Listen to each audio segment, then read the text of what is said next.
años, obviamente, investigando y trabajando en este ámbito. Si uno piensa, como digo, que digamos, los cierres de las escuelas y además la educación remota fue tremendamente, digamos, de baja calidad, debido a que, entre otras cosas, nos mostraban los datos. De hecho, 85% de los estudiantes en Chile mostraban altos niveles de dificultad para conectarse.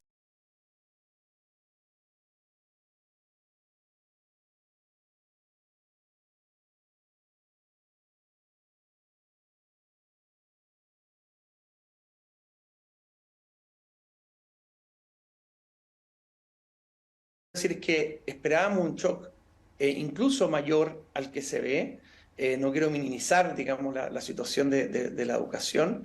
Y por eso que yo creo que hay que leer los resultados en dos claves. Se podría decir que una clave en términos del deterioro esperado, que como digo, es un poco menor. Se ve un retroceso en torno a los 4 o 12 puntos, ¿no es cierto?, en lectura y en matemática, siendo, ¿no es cierto?, más fuerte en matemáticas lo que estamos viendo, ¿no es cierto? Y que eso da, por un lado, una noticia de que el sistema fue bastante resiliente y logró adaptarse, digamos, yo diría que a partir de especialmente el esfuerzo personal Javier, y también de equipo en las escuelas, hay un punto ¿sí? interesante que usted decía, y que no es minimizarlo tampoco. Tampoco me quiero quedar con que la pandemia no, finalmente era lo esperado, usted lo decía. Tal vez no fueron los resultados tan bajísimos con lo que se esperaba, no fue un impacto tan profundo, pero sí es un impacto profundo. Aún así estaba viendo los resultados, tanto en segundo medio como ¿cómo se llama?, en la enseñanza básica, en matemáticas y en lenguaje. Ambos resultados tenían una tendencia a la baja, o al menos venían a la baja de años anteriores y ahora estaban estabilizados. ¿Podemos atribuirle esto a la pandemia realmente? Porque usted nombraba también algo muy importante. Por ejemplo, menos cantidad de estudiantes. Hay una deserción que viene desde antes de la pandemia. Entonces, ¿se le puede decir realmente que esto es producto de la pandemia o es producto también de una falencia grave que estamos viendo en nuestro sistema educacional? Mira, yo creo que efectivamente es bastante seguro poder atribuirle a la pandemia. Esto lo hemos visto no solamente en Chile, sino que en todos los países. Banco Mundial, por ejemplo, tiene un índice de pobreza de aprendizaje.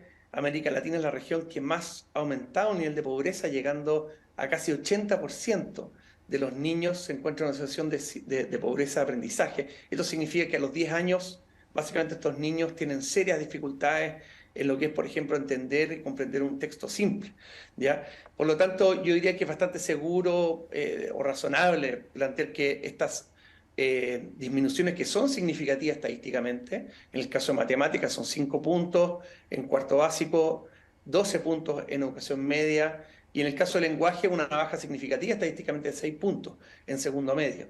Yo diría que efectivamente, como digo, es una baja que uno, como digo, puede decir, bueno, quién sabe, podría haber sido mayor. Ahora, dicho eso, que era la segunda parte que quería decir, que es la segunda clave que uno tiene que leer esto, es que estos resultados de alguna manera profundizan la situación muy crítica que está viviendo y que ha venido viviendo nuestro sistema de educación. O sea, una cosa, como digo, es este shock, pero otra cosa es la situación y la profundidad que esto adquiere aún más. O sea, no podemos dejar de decir que con estos resultados, los estudiantes que están, por ejemplo, vamos a segundo medio, los resultados nos dicen que más del 50% de los estudiantes están en un nivel de insuficiencia, ¿ya? O sea, en matemática el 54% de los estudiantes están en un nivel, no sé, todo en estándares de aprendizaje insuficiente, y en el caso del lenguaje, un 53%.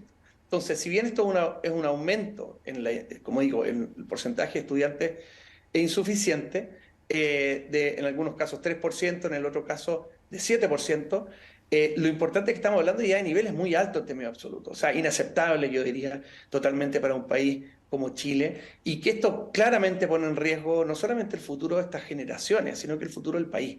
Entonces yo creo que es importante también no minimizar, como digo, la situación del sistema educativo, que es crítica y esto requiere reformas bastante profundas, que si quieres obviamente podemos abordarlas, pero que por lo tanto nos llaman a que por un lado hay que recuperar lo perdido, y por lo tanto yo creo que en ese sentido estamos atrasados como país en lo que es, ¿no es cierto?, el despliegue con fuerza y con cobertura razonable del plan de recuperación, que sin duda, por supuesto, el Estado y el gobierno de Chile ha estado haciendo los mejores esfuerzos por echarlo a andar, pero sin embargo, en términos, digamos, bastante razonables, uno podría plantear que ya, ¿no es cierto?, estamos bastante atrasados para lo que se necesita. Javier, ¿y Entonces, qué medida de shock? A ver, no quiero aquí con esto decir que no hay que tener un plan. Hay que tener un plan, y usted lo decía, hay muchas cosas que arreglar. Pero con estos resultados va a empezar una cuestión política. Pongámoslo en la posición de la autoridad. ¿Qué medida de shock se podría aplicar para revertir esto con las próximas generaciones? Porque ya las que se evaluaron, ya están los resultados básicamente. Y de ahí para pasar a diseñar un plan finalmente. Pero ¿qué medida de shock se podría aplicar en nuestra educación? primero que nada, yo creo que hay que entender que se requiere avanzar primero que nada en la recuperación de la matrícula Ya. y de la atracción nuevamente de estudiantes que han dejado o desertado el sistema escolar. Segundo, es qué hacemos con aquellos que están en el sistema y por lo tanto hay que ver medidas, por supuesto, para mejorar el aprendizaje y también para apoyar, porque está relacionado con el aprendizaje, pero además es un área importante de desarrollo, todo el ámbito socioemocional. Y por lo tanto, con esos objetivos, ¿no es cierto?, que son los mismos que ha planteado también la misma comisión o consejo, ¿no es cierto?, para la recuperación, es que hay que plantear entonces algunas medidas urgentes. Yo creo que entre las medidas urgentes pero también profundas que requiere el sistema, tiene que ver con, primero que nada, centrarnos en formar y apoyar a nuestros profesores en el tema pedagógico. ¿Ya? No podemos decirle después de 2 años, de 3 años de pandemia a los profesores, haga más. Lo que tenemos que hacer es haga mejor.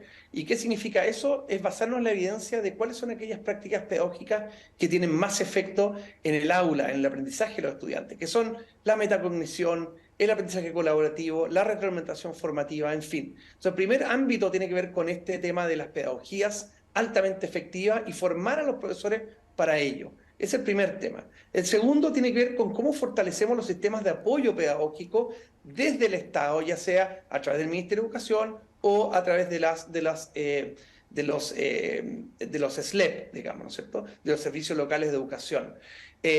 La gran promesa de la educación pública tiene que ver, de este nuevo sistema de educación pública, con su capacidad de innovar y apoyar a los docentes en los temas pedagógicos, cosa que hoy día, lamentablemente, todavía también no se ha podido desplegar como uno hubiera esperado. Es el primer gran tema, digamos, los dos primeros gran temas. A nivel más estructural, yo quisiera plantear que el tema de financiamiento es clave y que tiene que ver también con los temas de inclusión y equidad, de los cuales no hemos hablado en términos de que ha bajado en términos absolutos los puntajes, han aumentado el porcentaje de estudiantes insuficientes, pero también no es que esto sea, ¿no es cierto?, promedio. Tenemos que hablar en términos de qué pasa con, por ejemplo, los jóvenes migrantes, qué pasa con las minorías étnicas, qué pasa, ¿no es cierto?, con jóvenes que hoy día están privados de libertad, ¿no es cierto? En fin, hay distintas... en el caso de las niñas, por ejemplo, que vemos que también en algunos casos hay aumento de brecha de género, ¿no es cierto?, en matemáticas, tanto en cuarto básico como en segundo medio. Entonces, lo que hay que comenzar a ver también es, por un lado, cómo mejorar la equidad y cómo el financiamiento apoya un sistema más equitativo. Y en ese sentido, es importante decir que el sistema de vouchers, el sistema de subsidio a la demanda que hoy día tenemos en Chile, que lo que busca básicamente es promover la competencia entre escuelas, no sirve realmente para esta etapa. Exactamente. Y hay otros puntos, Javier, disculpe que lo interrumpa, que se nos va acabando el tiempo, pero sí, finalmente nos damos cuenta que nos estamos quedando muy atrás. Hay muchos problemas. Pareciera que levantamos una piedra y nos aparecen cada vez más problemas. Este CIMSE nos revela mucho más de eso.